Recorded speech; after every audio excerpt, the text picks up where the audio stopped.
Welcome to the Lucent Perspective. I'm your host, Rebecca Hastings. I've spent over a decade working with executives in the tech sector and helped successful companies build their leadership teams and scale. During my career, I've been lucky to have the privilege of learning from many exceptional leaders. In these conversations, you'll get perspectives from peers, be inspired, and learn what it takes to become one of the best. This is your chance to listen to experts talking about the challenges, solutions, and the vital insights they've gained in their careers to date. Today, I'm absolutely delighted to be joined by Gary Crawford. Gary is the Chief Innovation Officer at Waracle, and before this, he worked at AKQA and Thoughtworks. He's also a regular speaker at conferences on digital transformation and AI, so hopefully we'll have some interesting conversations about how all of the latest trends and developments are impacting businesses. But before we get into that, Gary, what does a Chief Innovation Officer actually do? Hey, good to see you, Rebecca. And good question. Still figuring that out myself.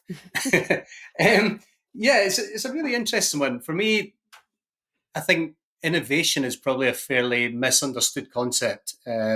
Generally, for me, it's not about invention. It's about taking the skills, the capabilities, the materials that we have already, and then reorganizing them, unbundling them, and rebundling them in different ways to have some interesting effects. So, for me at Waracle, what does that mean? Well, there are three key areas I would say that I focus on.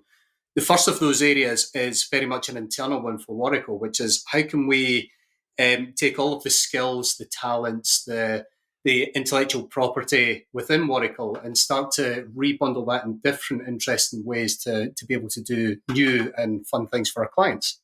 The second area, I would say, is around innovation for our customers. So how can we help our customers really be at the cutting edge of their industry, help them take those really brave and bold new steps to impress their customers, to offer better services, and to have more business impact. I guess the third area, which is kind of closely linked to that second one, is how can we help our customers to be able to become more effective themselves internally? So sometimes that's around culture, sometimes it's around practice and process. Sometimes it's around kind of rethinking big picture technology and infrastructure to enable them to have fast moving product teams that can do some really cool stuff for their customers. So lots of different areas that it does apply. I think there's many other areas where it also could apply, but I think those are the three that I tend to focus on. So that sounds like a really broad remit, looking at the business internally, what you can do externally for clients, and then being quite strategic with them about how they can get the biggest impact, I suppose. Yeah, absolutely. I think for quite a long time, a lot of businesses have become focused purely on the tactical and the short-term gains that perhaps they can get from technology or they can get from design or any of the digital investments. And yeah, a lot of the time I spend working with senior executives to think through how does digital strategy, how does technology strategy underpin and enable the overarching kind of organizational strategy. So absolutely, it's taken that step away from viewing technology and digital as purely a cost cutting. How do we reduce the cost and get this done as quickly as possible, to something that's much more strategic and able to take businesses forward. Yeah, it's not enough for technology or digital to be siloed within businesses. I think much like marketing, they kind of like have to span across everything now to have that impact. I totally agree. Yeah, absolutely. And I think there's a lot of synergies, to be honest, with marketing departments and what happens in technology. The whole MarTech space is fascinating. Quite often, you find that some of the really interesting breakthroughs in technology comes from the marketing space. Hmm. Whether or not a marketing department is best placed to be the ones driving that technology or digital agenda is an open question. I think that depends on the organization. It depends on the people. But yeah, I think there's a lot of synergies between technology and marketing, and a lot can happen if those two come together more effectively. Hmm. So prior to Oracle, you worked with Thoughtworks and AKQA. How has that shaped your approach to things? Good question. And I think actually I was probably still working with Thoughtworks when we originally met, Rebecca, if I remember right, Yep. which was quite a few years ago now. Um, yeah, I mean, I make no secret of it. You know, both Thoughtworks and AKQA are companies that are really dear to my heart. They live there rent free, quite honestly. Um, Thoughtworks, I think it was my second consultancy gig. Exceptional technologists work at ThoughtWorks, and you know I'm really lucky and proud to have worked with them. I've never met a company where you can walk into a room full of so many smart people and really, you know, especially in the first few months there, struggle to keep up with what's going on. You know, some incredible people doing some incredible work. And I think the other thing about ThoughtWorks that I've always loved is a big focus on doing the right thing and making the world a better place, which is exceptional. The thing that really cuts through, though, if I'm honest, is their technology capability. You know, their understanding of technology strategy, their understanding of how you execute on those things, your understanding of how you evolve an organization, as well as departments, as well as teams, as well as individuals, to be able to get those big outcomes is exceptional. So, that really shaped a lot of how I think about technology, how a lot of how I think about organizational change. And that's definitely something that I brought on to AKQA and onto Waracle. I think AKQA is, again, a company that I dearly, dearly love. Some exceptional people there. And in some ways, very similar to ThoughtWorks, I think. You know, ThoughtWorks is what ThoughtWorks has in the technology space, AKQA has in the design and innovation and creativity space. You know, one of the things I was really excited about when, you know, Ben Jones, who was the CTO, global CTO at the time, and Ron Peterson, who at the time was general manager, when they invited me onto the team, the thing that really excited me was learning more about how design and strategy and technology come together. You know, and it really was exceptional. I got to work with some incredible clients there, some really brave clients, clients that were doing some really, really, you know, exciting pieces of work on a global scale. You know, it's not many places you can go and really have that opportunity. So, yeah, it's a wonderful team at AKQA. So both of those came together. I think the technology piece from ThoughtWorks, the design piece from AKQA.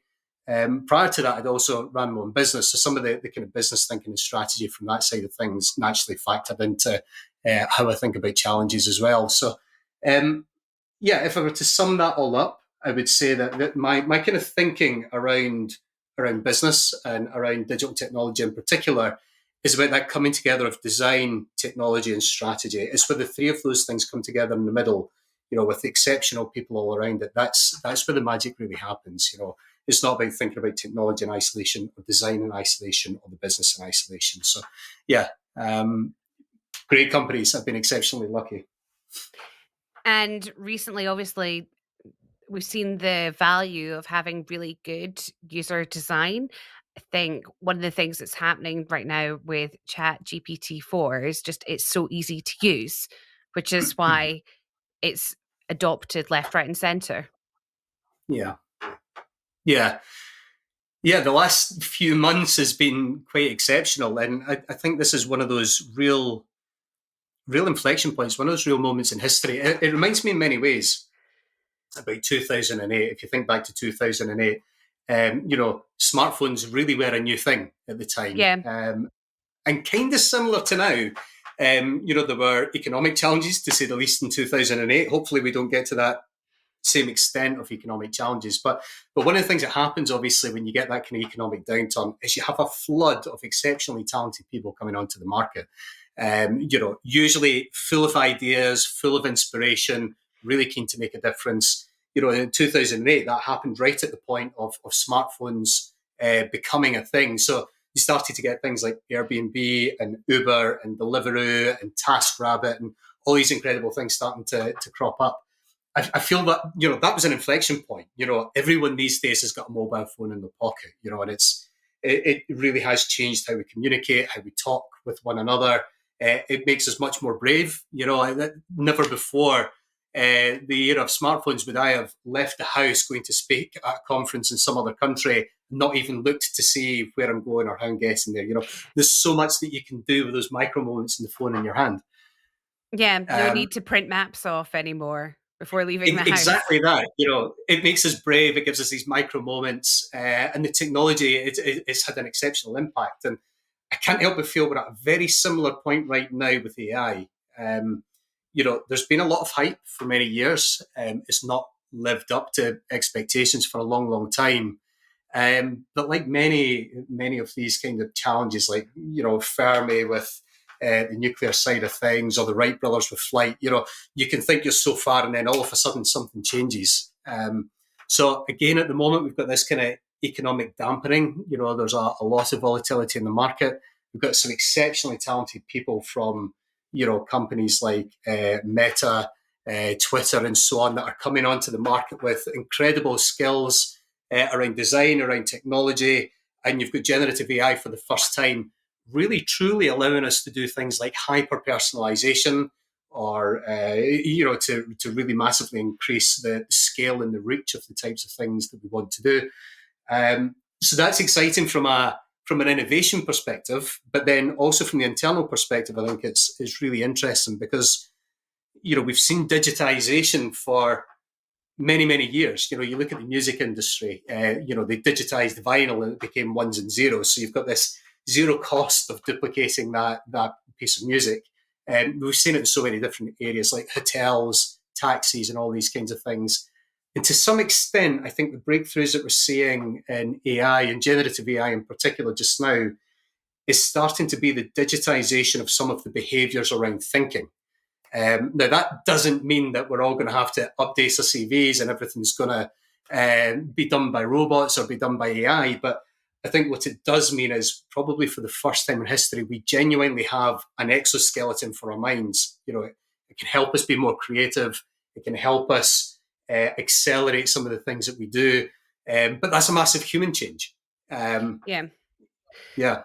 because I think with smartphones, a lot of the change was around making existing things much easier to do. You didn't have Yes. to think differently in order to leverage them. Yeah. And that is the huge difference with what I see just now. But another Yeah. difference I'm like recognizing, you were talking about there's a lot of people coming into the market, like really high quality talent. It's not just from the big companies. It's also some really cool, smart startups that have just run out of funding because of the Mhm. climate that we're in. And there is a big difference that I can see in the mindset of talent. Thinking back to the last recession, at that point when people were looking for work, I feel like they were very much more focused on what they were going to get paid, what their benefits package was going to be. Mhm. Whereas now, I do think that whole ethical culture, values piece, like what am I actually going to be doing, matters so much Yeah. more to people. And many people who are really smart want to make an impact at the moment. Yeah. So, all of that coming together is really powerful. I couldn't agree more. It's a really good point, Rebecca. And I think, everything since April 2000, certainly here in the UK and some places even further back than that, it's been really challenging for so many different reasons. We've had to change how we interact with one another. We've had to change how we work with one another. There's loads of different things that have happened, and I think we've been going through, still are going through a kind of post-traumatic growth. We've been through this massive shared kind of trauma as society, as nations, and people are now, they're really questioning what's important. How do they want to live their lives? And in some cases, that's simply an increase in the gig economy. Some people are finding new ways to be creative in their spare time and starting to monetize that. In other cases, you're seeing that really start to come through as a brand new career for people. And, I think if that simply leads to people being happier in what they do and happier in who they are, that's exciting. If it leads to us being better in society because people are doing things that really have a purpose and help other people around them come together and be more of a community, I think that's a beautiful thing. I think that's lovely. Obviously, there's lots happening right now in the world of AI, and you're an expert in AI, digital transformation, and you're working with some really cool big companies. How can enterprise companies leverage AI? What kind of things are you seeing and helping with? Oh, that's a big one, and it's something I've been pouring, and with some of my colleagues at Waracle, pouring a huge amount of time into thinking about, into rolling our sleeves up and doing things with some of our really cool clients, where we're doing some really quite fascinating experiments on how can we bring this to bear. I think you touched on it a little while ago, Rebecca. I think you were so right. This is a massive human change. AI is a technology, but we need to find ways of integrating it into products, services, operating models, society. Um, you know, Agile is an awesome idea, and it works really, really well when it's well done. That was Snowbird 2000 that some people came together and come up with the whole idea behind the Agile Manifesto and the Agile principles. Yet here we are 23 years later, and I would argue that in some cases we're not only still struggling to get it right, in some ways we've actually continued to go backwards over a number of years now, to the point where I think, unfortunately, many people are disillusioned with what Agile is. That's because it's a human change. The technology can sometimes be so easy in comparison with the human aspects of what we need to do. So I think the biggest challenges that we've got in the AI space are less to do with technology, more to do with human behavior. How do we support that behavior? How do we make it easy for people to adopt these things in new and interesting ways? How do we make sure it's not so scary? Quite often what you find is when something comes along that takes away a lot of the need for humans to do things, actually what happens is it frees humans up to think about more exciting, more interesting things. But that depends upon a huge amount of confidence and trust in people on getting on board. So I think there's a lot to do in that space. How do we simplify the process of putting this at the heart of what we do? And I think that the one final thing I'd maybe say on that aspect of introducing AI into organizations or into product suites for customers um, is kind of around, again, it's kind of analogous to Agile. Some people talk about how do we scale Agile. For me, the answer is you don't scale Agile, you deconstruct the organization down into small component chunks where Agile fits perfectly within that fast moving, high performing product team. And I think we're going to face a similar challenge with AI. I think there's a lot of different industries and experts in certain industries just now that are saying things like, we can't use AI because we're heavily regulated in how we do things. That probably is true with how your organization is currently set up. However, if you deconstruct, if you unbundle much of the tasks and activities and things that you do within the organization and rebundle them in a different way, suddenly some of those kind of challenges become much more tractable with AI. So you start to see businesses like Morgan Stanley being one of the first to adopt GPT for internal matters, or for Stripe to adopt that for payments, for example, and bring new features to customers. So I think there's a little bit about how we think about the operating model of a business and how we unbundle and rebundle different things within there. So, building trust is going to be absolutely key for any of these businesses if they are going to be able to leverage it. But I think Absolutely. that what I'm getting from you is there needs to be an openness to kind of rip up the rule book and start again, think about the Yeah. end result and how we get there now rather than how we got there yesterday. Yeah, that's really well put. Yeah, this is less about how can you take AI and shoehorn it into your existing business, and more about how do we reimagine business based on the capabilities that AI brings to the table. And I guess doing that kind of work is really quite challenging internally. So, um, having experts involved in some external consultancies could really add value to businesses as well, would be another thing I can think of. Yeah, I completely agree. And I think this is one of the challenging areas, and one of the things I've been really lucky to watch play out with businesses like Thoughtworks and AKQA, and now with Waracle. I think where customers treat consultancies as the people to give tasks to, I think you only ever get those tasks done. I think when you get more of a partnership relationship where you're each bringing different things to the table, you're able to really engage at a more strategic level. I think that's probably where consultancies like Waracle really come into their own. They're really able to bring some expert thinking to the table. That's when you're able to start reconstructing how the operating model for your business works, or how your products and services work for your customers. So yeah, I think there's always going to be a space for having those expert consultancies to really help, almost be a training partner to push you further and faster.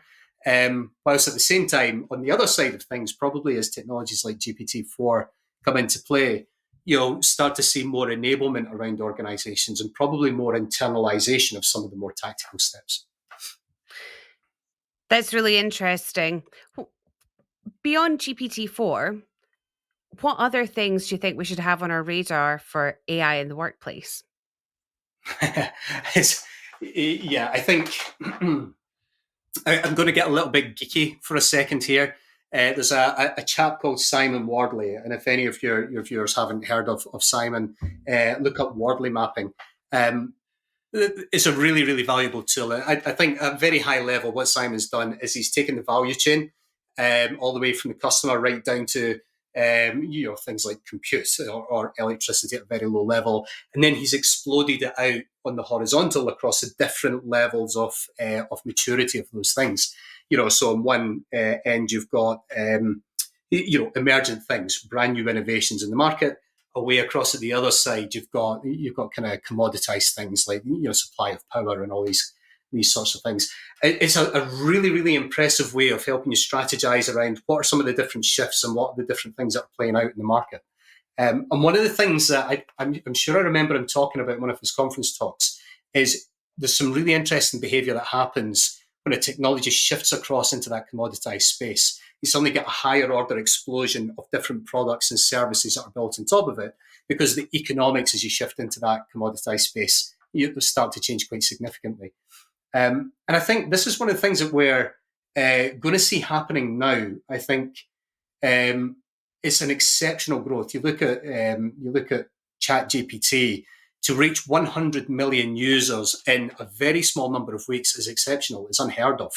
So you're actually starting to see this very quickly move to mass adoption. We'll talk a little bit more about things like Stanford's Alpaca in a few moments, but they launched last Monday. And that starts to see the cost and the time to train these large language models start to reduce quite significantly. So these are really shifting towards very quickly becoming a commoditized tool. And I would even argue being commodity of the realm, really important for kind of national infrastructure. So what I think we're going to see in the coming few months is, now that anybody realistically can put a credit card on the table and hook up to APIs that allow them to get this extreme level of intelligence, we're going to start seeing all different products and services cropping up in the next few months. So I think we're about to see an explosion in innovation that's going to be really interesting. But even if you put that aside, I think some of the other things that came from last week, so Stanford Alpaca, for example, this starts to make the storage and the compute that's needed for these types of AI much more tractable. They claim that you can train that model in approximately 5 hours. So you start to get to the point where any of us could have one of these running, personalized on a desktop or within the organization. And then last week we had Google and Microsoft both announcing that they're integrating AI fundamentally into their product suites, which again is going to be another incredible breakthrough. We'll start to see interesting things there. Another one which I think is slightly less spoken about, but I find really, really interesting, is some of the text to image type platforms. So you look at Midjourney, for example. Last week, Midjourney announced Midjourney version 5, which saw an incredible breakthrough on something that was already a really, really impressive tool in delivering things like kind of photographic quality imagery. Have you seen that? Is that something you've seen before? No, I've not. You'll have to share it with me. What we're looking at is these images here are entirely AI generated based on the prompt that I gave it. So this is something that I've just been playing about with my Okay. own, more of a mood board for one or two things that we've got going on. But these are generated purely from a text input. And some of the photography is really quite incredible. And I think what really starts to come into play is when you combine this with tools like ChatGPT. So GPT 4.0 launched last week as well. And what I've actually done with these images is I've asked GPT to craft a description of an image for me that includes everything from the composition, the angle, the lens, the film that it was taken on, the camera it was taken on, and all these kind of things. Package it up as a Midjourney query, punch it into Midjourney version 5, and you get these types of results coming back. This, for example, I'd asked it for something that represented a moody Scottish Highland scene, and I think it captures it really nicely. I mean, These things aren't yeah. perfect yet, but given that just before Christmas, some of the best imagery that we were getting from these were from DALL-E 2, this is a massive increase in fidelity and quality in, a very short period of time. Yeah, they look so lifelike, all of the people, and everything's incredibly realistic and high quality. Like, you Yeah. would pay for And these images.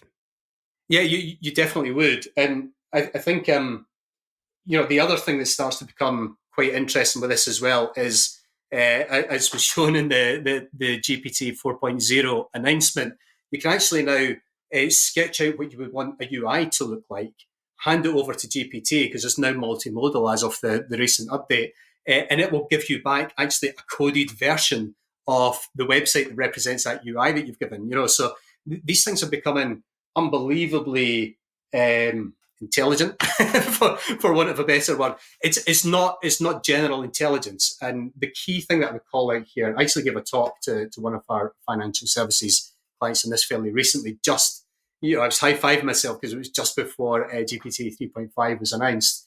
And I was saying that, for technologists in the room, we need to stop thinking purely about the implementation detail and instead start focusing much more on what are the right problems to solve, because that's the bit that AI can't do just now. AI doesn't have an inherent understanding of humans or of our businesses, but it's really, really good at the execution, some of the stuff that we've been focused on for so long. So I think there's a mental shift that we need to go through in our organizations. So, what do you think are the main overarching ethical considerations surrounding AI development and adoption just now? Yeah.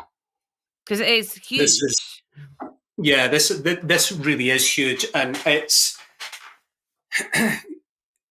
in some ways I would say it's actually quite terrifying. We're hearing at the moment stories of certain massive organisations that have a big stake in these things starting to relax the responsibilities, or in some cases, kind of remove teams that focus on some of these ethical challenges. And I think one of the risks here is the power of these types of models and algorithms are becoming so apparent, and the potential kind of monetization of them is becoming so powerful that the last thing some of these big enterprises are wanting is people who are holding a mirror up saying we can't do this for these reasons. So there is some challenges that we're inevitably going to cross here. Some of them, huge numbers of them, around bias. A lot of them around the ethical application of these things. Where is it right to do this? Where should something remain a human task?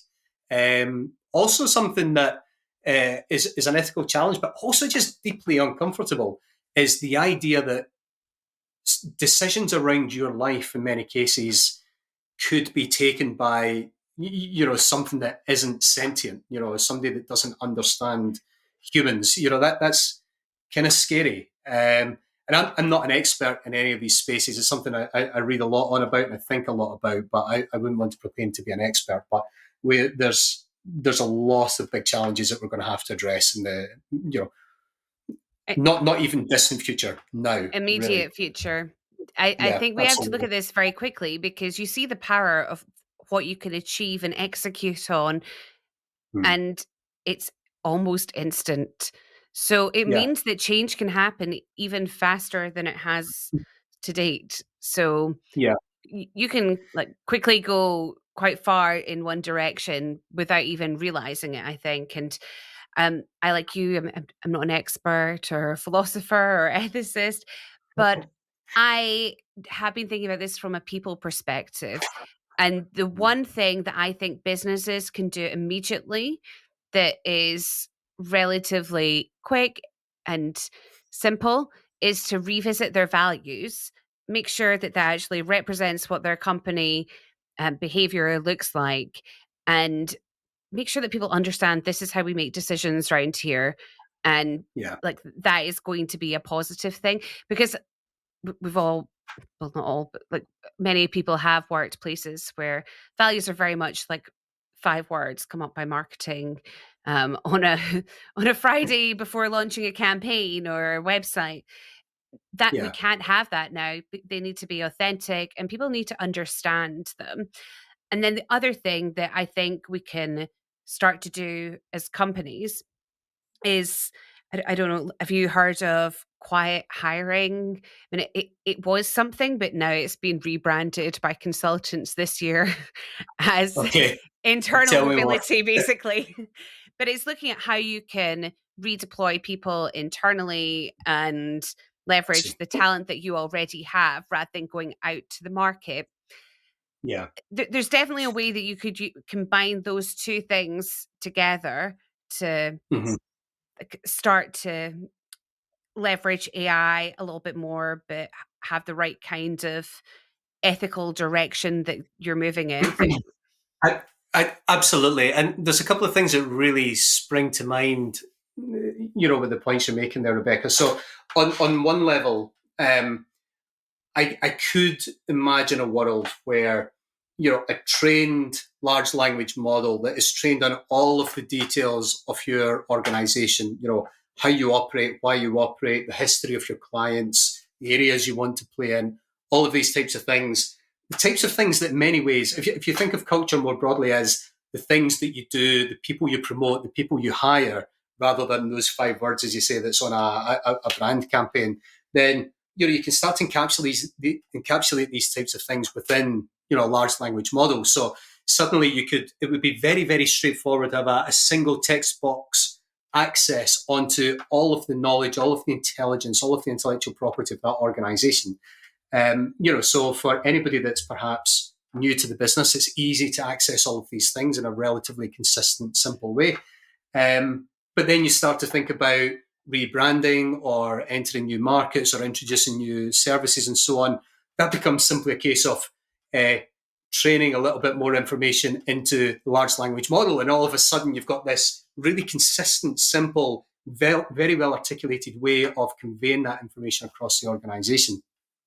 And then I think the other thing that really sprung to mind there is where I've seen so far some of the most exciting uses of artificial intelligence. It's not necessarily embedded as Spotify DJ with a hyper-personalized radio coming into your ears. It's actually when people start to use it as a way of almost kind of rubber ducking their thinking. How can they become more creative? How can they think of more new, interesting things? How can they accelerate some of those innovations? Using it almost as an exoskeleton for your mind to enable us to do more exciting things rather than something that's going to replace us. In that world, to your point on silent hiring, it could be an incredibly valuable tool for simplifying that approach of somebody moving from one department or one role into another, because they've got this additional personalized one-to-one support that until now we've not been able to offer up in organizations.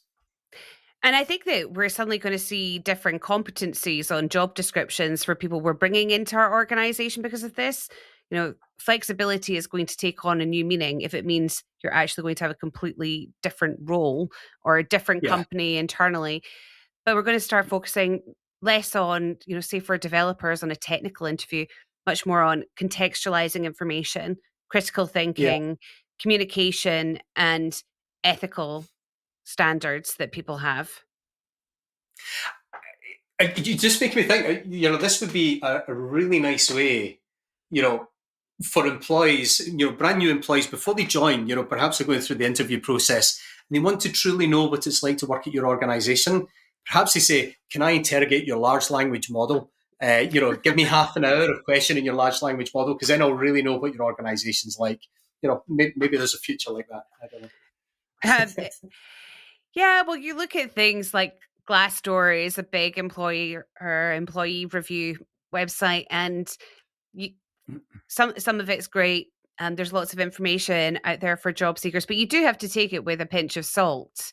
Some of Yeah, what you see on there. Whereas being able to look at something which was much more real time and authentic is going to give a very different perspective. And it's also going to make companies much more accountable about how they live and breathe those culture and values and ethics that they say they embody. absolutely. And that can only be a good thing, that accountability, I think. Yeah.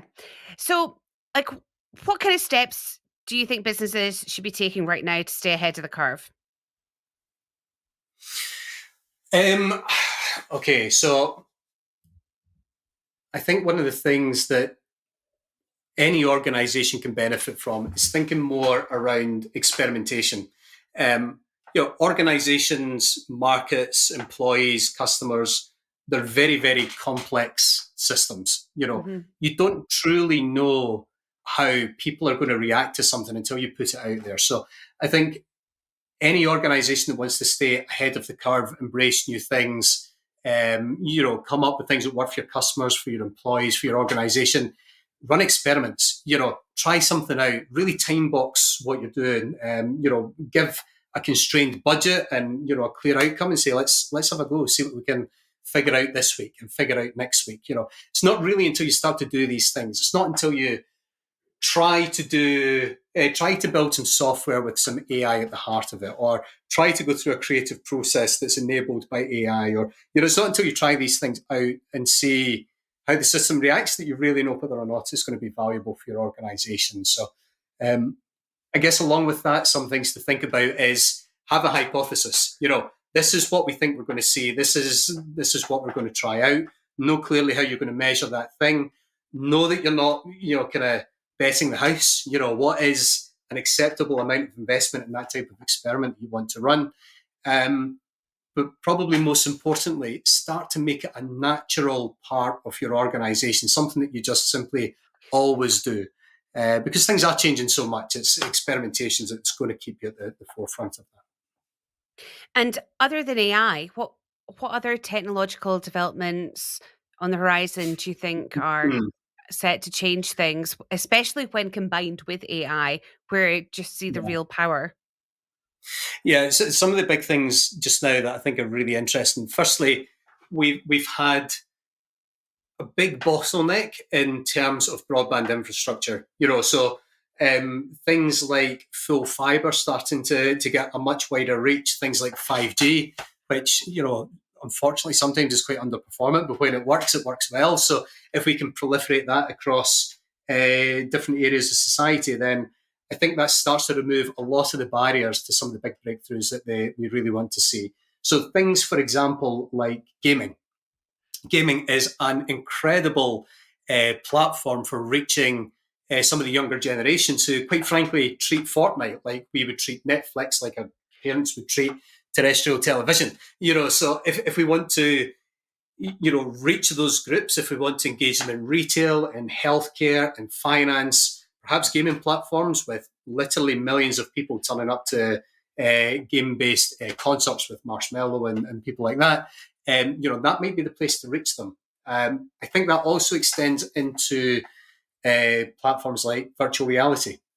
So over the last few years, especially at the very beginning of the pandemic, I worked with a few organizations on helping product teams to build software distributed globally, but coming together in a virtual space, which was really exciting. And I think one of the big developments that I'm seeing at the moment is the reapplication of some of those learnings into the healthcare space. So our healthcare systems are so overstretched at the moment. What virtual reality and things like digital twinning of different types allows you to do is extend healthcare out with the bricks and mortar of a hospital into people's homes. It can provide education. It can provide a consistent environment for doing certain types of assessments. So, for example, a virtual reality headset that can track eye movements and so on in a very consistent way. It can allow remote diagnosis and some of these kind of things, especially when you start to combine it with things like artificial intelligence to hyper personalize that capability and to reach greater scale. So I think they're quite Yeah, cool. totally. And I was thinking about some of those things recently when I was looking after an elderly relative that couldn't leave their house. And if they had a VR headset that they could go into, they would probably be more likely to do their physiotherapy and recover faster because you could have it that when they went into the VR, they could see somebody doing the exercise or talking them through it. I think that would be Yeah, really powerful. Things like that. We need to just think, how can we encourage different people to use it? Because it's obviously it's just the way for a teenager. They're not going to be they're not learning anything new. But absolutely. Yeah, people from different generations, there is a bit of getting used to it and understanding how it can basically not it's not just a game, it's something which can yeah, sit alongside their real face-to-face lives rather than yeah, just, take them off to, the unknown and yeah. really No, alleviate the fears around it. you're absolutely right. I think the fear thing's really interesting. The idea of fear, memories, and so on. So, for example, with AKQA, my family and I were living across in Sweden for 5 years. Um, we've not really, other than to pack up the house, we've not really had time to go back. But there's more than a couple of occasions where I've donned a VR headset and used Google Street View to go around and see some of the places and remember some of the memories and some of those kind of things. I imagine for elderly people that perhaps are in a care home or they can't get access to some of these places, it could be a really valuable way of allowing them to go back in time and stimulate different memories of different kinds. I think another one that, again, along that kind of fear angle, one of the most interesting innovations I'm seeing at the moment is a company called Trip, who've got an app on the Quest headset, which is essentially a wellness app. It's for meditation, but they've got another version of that called Psi Assist, which I think they're waiting on FDA approval for at the moment. But they're using that to supplement psychedelic therapy. So for people who've perhaps come back from a war zone, they're maybe getting ketamine treatment or MDMA treatment. This allows them to prepare and deal with the nervousness or the anxiety before the treatment, and allows them to think about the integration post treatment as well. And that's really powerful. Yeah, I suppose it's like helping people plan for the change that's happening around them, and that Yeah, whole concept really ties in with what's happening within AI because the change is going to be so fast, and it's yeah. just going to get faster and faster and faster. That there is a whole It thing is. around um, how you can help people mentally prepare for change without it becoming anxiety inducing and Yeah, overly stressful. It's like some people thrive in that kind of environment and other people who are very talented just find it quite challenging initially. yeah, absolutely. Yeah, whether that's organizational change, whether it's personal or medical change, you could imagine somebody perhaps having to go for cancer treatment, for example. What's it like to come to the hospital to visit the ward? What's it like to see the treatment, the machinery that they need to experience, and so on? Being able to go through that from the comfort of your home, holding the hands of your family or your parents or something beside you. I think the opportunities are exceptional, but it's only breakthroughs in things like broadband infrastructure that allow the streaming of these things at pace or to offload the compute to the cloud, or AI to be able to dynamically, offer up some of those interactions, whether it's with, new avatars or the verbal kind of accompaniments and so on. Yeah, there's a lot Yeah, going to happen in the coming months. definitely. And I feel like we could talk about this more and more. We maybe need to arrange a follow up to cover things like sensors and how they can be That'd be deployed and awesome. all the data that's coming from that. Um, so thanks so much, Gary. It's been really interesting. And I think that rather than just having a conversation about AI and the latest apps that, yeah, we've covered some of that. But actually, I think that, hopefully given people some food for thought as well as some ideas of how they can start managing these changes within their workforce and their organization. Yeah, absolutely. And thank you for inviting me on. I kind of feel like we've just had one of our relatively regular phone calls. So it's been nice to do it with a coffee and see you on screen. And yeah, great to be here. Thank you. Thanks for listening to the Lucent Perspective. I'm Rebecca Hastings, founder and director at the Lucent Group, a tech sector executive search and talent consultancy.